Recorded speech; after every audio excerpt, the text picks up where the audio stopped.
Hi.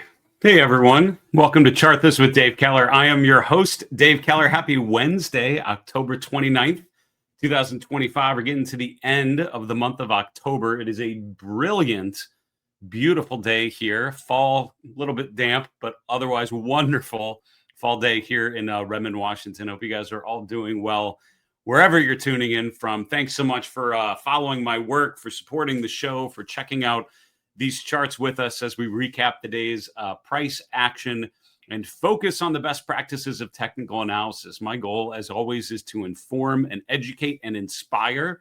And I hope you get a little bit of all three here on Chart This with Dave Keller. Today, we're going to talk about Fed Day. At the end of the day, right, Fed announcement came in around 2 p.m., around 2:30 p.m. Eastern.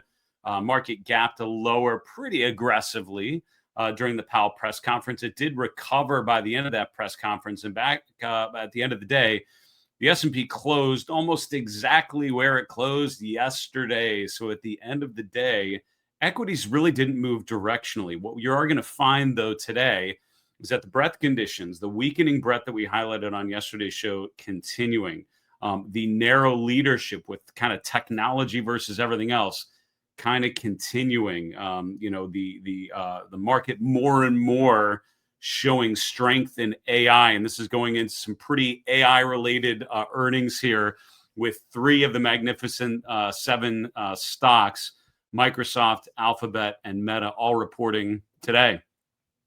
With that in mind, let's look at some market action. Let's look at some charts together and see what we can uncover. As always, we appreciate your questions. We're planning an all mailbag episode on Friday this week, so please use our YouTube channel. Drop questions there in the comments section. We would love to hear from you. Hope to answer one of your questions on Friday's episode.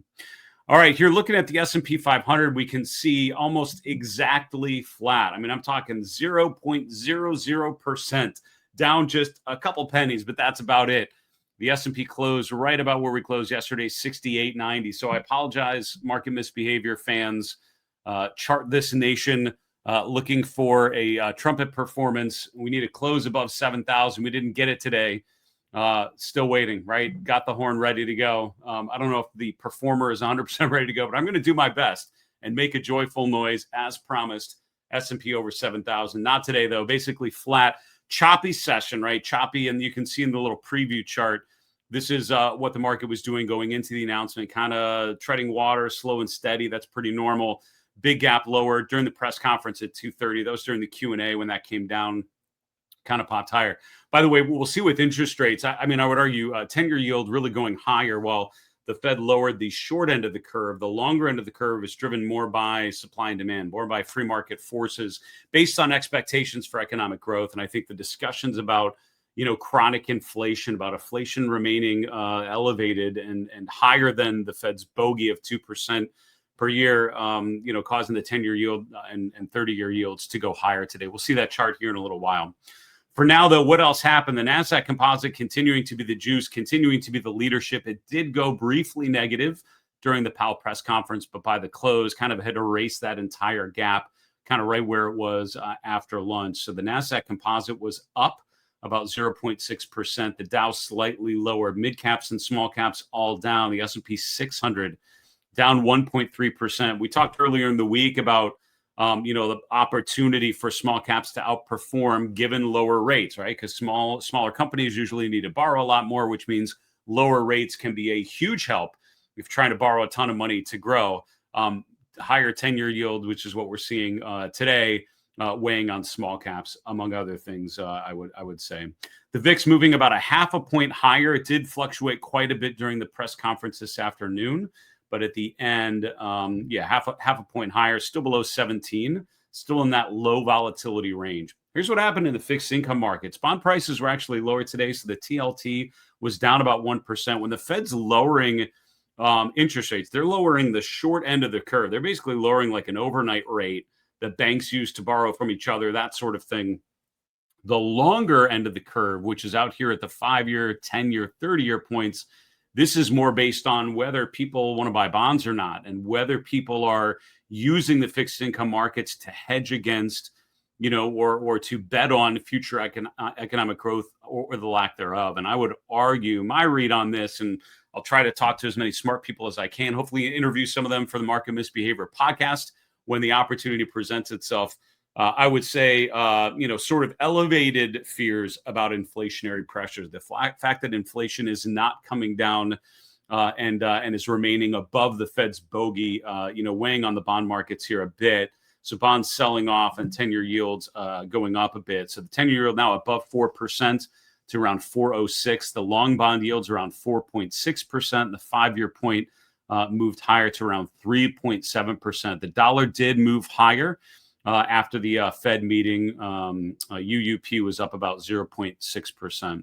Looking at the commodity space, gold continuing to struggle. We highlighted this week GLD below the 21-day EMA. Earlier in the day, it looked like it was going to push back above there. The GLD got up to around 370, but closed back to the lows of the day.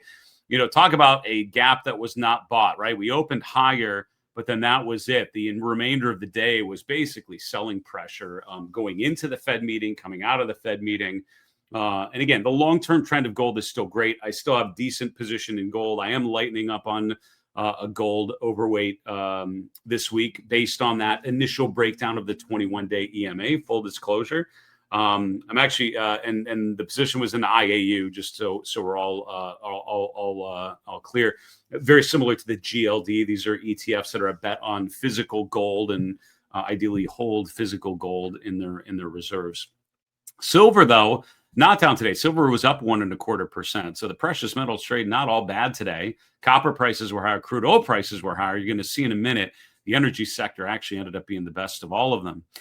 Bitcoin continuing to not go up, right? Bitcoin did go up as far as 116,000 before our show yesterday. Today, as we're looking to the left and seeing what just happened, we actually dipped below 110,000 earlier in the equity trading session, currently back up a bit around 111,500. That's still down over the last 24 hours, as is Ethereum. The rest of the top 10 coins kind of mixed, to be honest. Some up, some down. All right, looking at the 11 S&P sectors, again, this continues to be a very narrow market. And what I mean when I say a very narrow market, there's just not a lot of things looking great. There are enough things looking great. There are enough market cap, weighting in the benchmarks that the S&P is flat, despite the fact that 8 out of the 11 S&P sectors were down today, and some of them actually down quite a bit. Only 3 of the S&P sectors were up. You've got energy up about 0.75%, technology almost the same, 0.7%, industrials up about 0.25%, utilities were flat, everything else was down. And on the bottom of the list, real estate down 2.7%, consumer staples down 2.4%, materials down 2%. Now, the good news about consumer staples and real estate, they're fairly defensive sectors. So, those going down is not as bad of a signal as you might think. But again, the fact that only 3 of the sectors are up today is not making me feel great. I mean, anything down that much tells me something's going on. We're obviously getting through a lot of earnings this week and certainly into next week. Last week was the first big week of Q3 earnings releases, but a lot of red here and some significant red. These are big down moves in some of these defensive sectors. Financials are an interesting one as we get to the heat map. Seen some concerning breakdowns there. I won't lie. All right, the breadth continues to be underwhelming here. We talked about this on yesterday's show. Today, kind of more of the same. On the New York Stock Exchange, which is a fairly broad group of stocks, you've got 70% decliners to 28 advancers. On the S&P, it's about a 3-to-1 ratio, 75% up, 25% down. Pretty similar readings across the market cap tiers. So again, you have a benchmark that's flat, but most sectors and most stocks represented in those benchmarks are going down. And that tells you, how is that mathematically possible? It's if the smaller sectors are doing okay. If the biggest names are doing okay, the biggest names that represent a ton of weight in the benchmark, if those are strong enough, that's what can keep our benchmarks high. So the NASDAQ's up today, even though this is what the breadth conditions sort of look like. All right, looking at the Magnificent Seven and Friends, Broadcom up 3.5%, NVIDIA up 3%, Alphabet going into today's earnings release after the close up 2.7%. So if you're all scratching your head wondering how the NASDAQ's up, why the S&P is flat, it's because names like these are up pretty big, and that outweighs all of consumer staples being down, all of real estate being down. Nvidia and Alphabet and Broadcom being up probably it counteracts that completely. And there's your answer. Not much down today. Microsoft, which is another earnings name, Meta, another earnings name. Both are flat going into today's report. Netflix down 0.2%, continuing to try to find its footing after a disappointing earnings release last week, not quite being able to do so. All right, shall we look at the heat map and break down how things are playing out here? If you like the color red, you're going to love today's heat map, because here's the issue. Very similar to what we talked about yesterday. If you cover up NVIDIA, Broadcom, Alphabet, Palantir, AMD, and maybe a handful of other semiconductor stocks on the left side of your screen, you're going to see a lot of red. There are some areas of strength, though. If you look at the industrial sector, some decent green in there, like Caterpillar making a new 52-week high today. If you look at the bottom right, the energy sector having a pretty decent day as crude oil prices moved higher. But a lot of weakness in financials, in consumer staples, in real estate, in materials. Even within technology, outside of some of those big names doing quite well, we have quite a bit of red. Actually, the technology sector very split today. And again, the same day when NVIDIA is making a new 52-week high, you have Texas Instruments making a new 3-month low. So again, it's not all good. What is good, though, are the types of names that can push our benchmarks up. The AI trade is thriving right about now. And again, my biggest question going into this week, given the optimism that is in that AI trade, given the fact that it's felt more and more narrow, the question is, do earnings this week sort of throw additional fuel on this fire, this AI euphoric fire to continue to move our benchmarks upwards, or at least technology and related internet names? We'll see, and we'll check in on the after hours trading on some of those big earnings releases here today. But for now, getting through the Fed meeting, the answer is, yeah, it's still narrow leadership. Let's not forget, obviously, two other sectors looking pretty good today, energy and industrials. And while industrials did have some names moving down quite a bit, you're going to find in areas like aerospace, like GE, some of the industrial names like Caterpillar, even Eaton Corp, close to making a new 52-week high. There are kind of big industrial names that are looking fairly constructive here. So don't think it's all just those big names, but yeah, it's pockets. It's random pockets of good charts among a bunch of charts that don't look particularly good so far this week.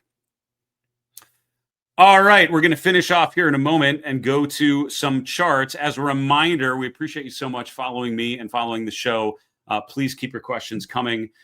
Do want to give a shout out to Seeking Alpha. They've helping us with the show today. And as always, we appreciate their support. Marketmisbehavior.com/Seeking Alpha is the place to find more information about that platform that I use often. I'm a big fan of what's called the portfolio health check, where you basically dump in a list of tickers, your positions, if you want, a watch list, and it will go show you some summary, some aggregate information. This is something we would do on the institutional side, working with a portfolio manager. It wasn't about individual trades. It was about portfolio construction. It was about your portfolio as a whole. What sort of risks are you taking? What sort of bets are you making? What's your position sizing? Where are there issues with all of these names that you might own, 20, 30, 50, however many stocks or ETFs you have? Where are there potential, what's that small subset that you may need to think about because they're starting to show some risks in terms of fundamental and or technical criteria? Big fan of platforms like Seeking Alpha that allow you to do that type of analysis on your own individual portfolio. I would encourage you to check them out. Marketmisbehavior.com/Seeking Alpha. As always, if you use my link, gives you a little better deal than normal and helps me keep Market Misbehavior awesome. Thanks for checking them out. All right, looking at some charts here, the S&P 500 did indeed make a new intraday all-time high, but and a slight higher close, but not much. The S&P closing around 68.90. So again, we're at or near new all-time highs. The market conditions are good. Higher highs and higher lows are bullish. That is what we are having, which means we've now had another higher high, which means at some point we pull back. And as long as that higher low remains above 65.50, I'm going to consider this market pretty constructive. Also eyeing the 50-day moving average, currently just above 68.20 and change. 66.20 and change. That is at the blue line that you see there, right at the overbought reading, which usually means probably getting near to some sort of pullback phase. We can see the last couple times we became overbought. Coming out of that overbought region is where you get a bit of a corrective move, even a short-term one. So that's where you want to make sure we make a higher low. We have had higher lows all the way since April. For now, that pattern is continuing. New highs are bullish. The S&P is doing it. Now, what concerns me? I can list plenty of things, but I'll tell you one thing that's top of mind: the weaker breadth conditions. The market in October of 2025 is showing you that even if breadth is weakening, the benchmarks can go higher, right? And it's because if the right names, the big mega cap growth names, are doing well, that's enough to keep the benchmark fairly elevated. But we could be in what's called a stealth bear market, where a bunch of things are breaking down, but the indexes still look pretty good. So if you're looking at the S&P or the NASDAQ, you feel like life is great. If you're looking at your portfolio of a bunch of non-mega cap growth names, you go, man, what is happening to this market? The weaker breadth conditions speak to that sort of vibe happening. We're down to around 57% of the S&P members above their 200-day moving average. 50% is my line in the sand, going from just fine to not so fine. So I'm keeping an eye on that, because we are seeing plenty of drops in stocks above their 50-day. Only 42% of the S&P 500 members remain above their 50-day moving average. That means over half of the S&P are below their 50-day moving average. That's not a bunch of stocks making new highs. That's a relatively small number of big names making new all-time highs. And so it's important to note which of your names are holding those key levels of support. Breadth conditions are not particularly strong, and we've seen weaker breadth readings really since August on some of those indicators. Rates are moving higher, and that has been a question I often get when the 10-year yield moves higher on a Fed day, when the Fed is lowering rates. Are they lowering rates or not? What you have to remember is the yield curve has a whole shape. There's the short end, right? Overnight rates, 1 month, 3-month kind of treasury bills, all the way down to long-term treasury bonds, like 10-year, 30-year bonds, right? And so what you have to remember is the 10-year yield is driven more by free market forces. This is based on whether people are buying bonds or not. And do you use the fixed income markets to express often expectations about future economic growth? If investors are kind of worried about inflation and see inflation as a potential issue, rates could go higher, bonds could sell off. And that's what I think we're seeing here as the 10-year yield sorts of pushes higher. There's a lot of conversation, particularly in the press conference that that Chair Powell gave today, talking about inflation, persistent inflation. I've asked a number of people, like, is 2% inflation even possible? Because we've gotten nowhere near that. And the answer is not yet. I mean, we just haven't seen anything near that. We're still, well above that point. And that's despite the fact that the Fed has been lowering short-term rates. So rates pushing higher here today. And as rates go up, that usually is tougher for small cap stocks. This is a relative performance of the Russell 2000 versus the S&P. So if the 10-year is going to keep going higher, that most likely is going to weigh on small caps and not really provide that opportunity for outperformance just yet. All right, looking at offense over defense. I had highlighted going into October how the offense to defense ratio turned lower for the cap-weighted version at the top and the equal-weighted version at the bottom. This is a ratio of offense versus defense, things you want versus things you need, consumer discretionary versus consumer staples. Classic ratio that helps you understand, are investors rotating to more of the offensive or defensive side of the consumer space? I followed this ratio for a long, long time. I have absolutely appreciated its signals from early October, really mid-October to now late October. These ratios have both turned higher. The cap-weighted version has already made a new 52-week high. The equal-weighted version, not quite yet, but I would be keeping an eye on this. If this line continues to go higher, that just basically means investors are not getting defensive. And certainly, indeed, we've not seen strong movements in defensive sectors by any means. All right, we've got 3 of the Mag 7 stocks reporting earnings after the close today. Let's check in on the after hours trading on each of these. We'll talk about the technical setup going into today's report, talk about some levels to watch, and then we'll see where things are happening. So chart of Microsoft. Microsoft is one of those names that is at or near new all-time highs. There's only 2 or 3 of the Mag 7 names that are making new highs. I mean, NVIDIA, Broadcom, if you kind of group it in the Magnificent Seven and Friends, which I'm comfortable with, also making new highs. Alphabet making new highs. and Microsoft not quite doing it. All-time high was here back in July, just around 555. We almost got there yesterday, and today is sort of stalling out here. So we gapped up into Tuesday's session, Wednesday session holding steady. I mean, this kind of chart, if you're not there yet, I would be looking for a confirmed break above 550. That would clear the previous resistance. That would confirm a new uptrend phase. That would suggest strong momentum, strong upside follow through. Probably, more pretty encouraging. Let's take a look after the market close. Here on stock charts, you need to use the what's called the symbol summary page. They'll tell you at the top of their report earnings, and here it'll update. That's through the formal market close. We were down 50 cents, 0.1%. In the after hours, it's down almost 2% to 531.50. So, Microsoft currently is trading right around Monday's session. Is that true? Yeah, Monday's session here around 530, 535. That's not too bad. We'll see what happens as more news comes out and people have an opportunity to dig into their earnings report a little bit. But for now, it does not look like we're making a new all-time high in the aftermarket. We'll see what happens tomorrow and if there's upside follow through. But for now, that's how I'd be looking at that chart. All right, Alphabet number 2. Now, Alphabet did make another new all-time high. It gapped higher on Monday's session, continuing to accelerate into today's close, up almost 3% today going into today's earnings release. I mean, this is a strong chart. And I think the way I would think of something like Alphabet, innocent until proven guilty. We've already different from Microsoft. Microsoft's kind of unable to break above its previous high. Alphabet already has. All the moving averages are in the right direction, strong relative strength. This is a stock that's going higher until it isn't. And so I'm inclined to assume that this uptrend is still in play. Aftermarket's continuing higher. It's up about 5% in the after hours. We're up here above the viewable area. It looks like another new all-time high for Alphabet tomorrow. Not unexpected, I would say, looking at the strength in the chart. All right, Meta definitely an outlier compared to the other two. While Alphabet has made a new all-time high and Microsoft very, very close to doing so. And the question is, does it have enough momentum to clear that previous high? Meta is actually well below its previous high. Not a ton, but the previous all-time highs here around 795 from mid-August. In mid-September, we attempted to retest with a high around 790 and then ended up undercutting the previous swing low. In the last week, it has pushed above the 50-day moving average. That's not bad. It's pushed above this other previous resistance level around 740. I think that's encouraging. The question for me going into earnings, do we hold that kind of 740 level, 735? That's moving average support, that the previous swing high.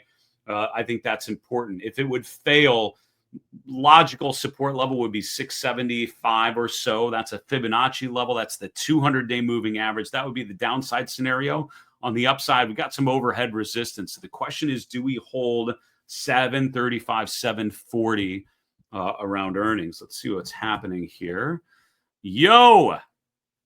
Down aggressively in the after hours. We'll have to dig into that earnings release and see what happens. Currently trading over 8% down in the aftermarket to around 689. That actually means we're down here.